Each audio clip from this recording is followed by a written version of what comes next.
We just got hands on the Galaxy Z Fold 5. It's surprising to see Galaxy Z Fold 6 design and other information is surfing online. And Galaxy Z Fold 6 will be a big change compared to the Galaxy Z Fold 5. There is one thing we all wanted in the Galaxy Z Fold 5. The cover display should be a little wider compared to the Fold 4, but we get the same aspect ratio. Although Samsung tried different aspect ratios for the Fold 5, and now it's clear Galaxy Z Fold 6 will going to come with a wider cover display. According to a Twitter source, the major update on Galaxy Z Fold 6 will be a different aspect ratio on external display. If Samsung made a book-like foldable, then there will be consequences. By changing the cover display, the inner display aspect ratio will also be changed. Hence, the biggest advantage of Galaxy Z Fold 5 of running every single app on inner display will no longer work on Fold 6, which means there are few chances it will look like Pixel Fold. Although they go with the different design and will give us a slightly wider cover display instead of a Pixel Fold, which we have seen with the dummy units of Fold 5.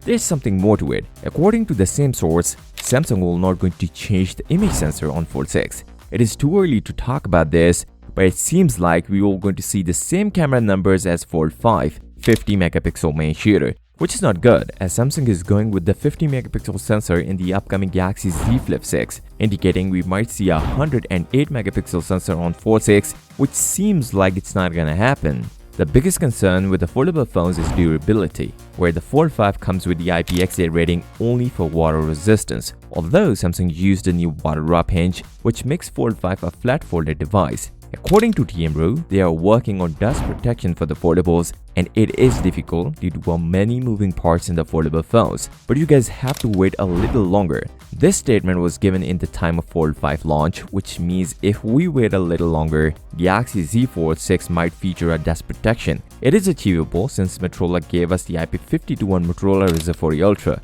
which means Samsung is cooking something big with the Fold 6 durability. But it is certain we will see the same water drop hinge, or I should say flex hinge, from Samsung. Some people love built-in S Pen and some like the bigger version of S Pen, just like Fold 4 S Pen. It seems like Samsung is working on built-in S Pen on the Fold 6. They tried with the Fold 5, but it limits the battery size, and due to a space limitation, they go with the case version of smaller S Pen. Now, it is certain Samsung will go for the built-in S Pen and it is achievable, but we might see some limitations on Fold 6. The biggest one will be battery size. There is no chance Samsung would go with a bigger battery on Fold 6, but there is one most important thing. Samsung uses different process to make those batteries come up with the same size, but it will take less space, which ends up having the same battery size as Fold 5. These are some of the most awaited updates on Galaxy Z Fold 5, but if you are concerned about the Galaxy Z Fold 5 battery life, then you should watch this video, and I hope you guys are subscribed. I'll see you next time. Till then, peace out.